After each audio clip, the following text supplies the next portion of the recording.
prior to the Paediatric Respiratory Hub being formed, there was a big gap, I believe, for families that have children with asthma. The main reason for that is there was nowhere to go for paediatric lung function. There was also a lot of confusion when kids jumped in and out of hospital and seeing their GP without the two really meeting.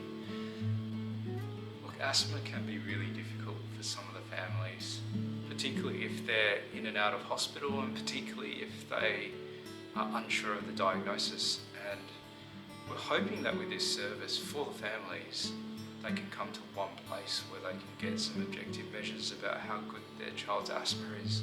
They can see the educator and they can see a paediatric respiratory specialist and then get a better understanding through that conversation of where their child's at. And it provides another link into the asthma education network, because I think sometimes families don't understand the value of that, and you can't put a dollar sign to how important that is at the end of the day, to be able to pick up the phone and talk to someone about your asthma. And when they finally realise that Asthma WA actually has a service that runs near to them, where they can come and see a person and they can pick up a phone and just ask, what do I do next?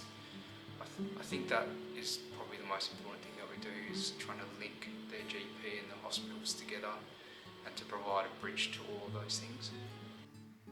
Asthma is one of the most complex chronic conditions that affects so many people. In fact, 1 in 9 Australians have the condition, and 1 in 4 children will go on to develop asthma in childhood. We take our breathing for granted until we see a child gasping for air. And although currently there's no cure for asthma, children can go on to lead normal, active lives if their condition is well managed.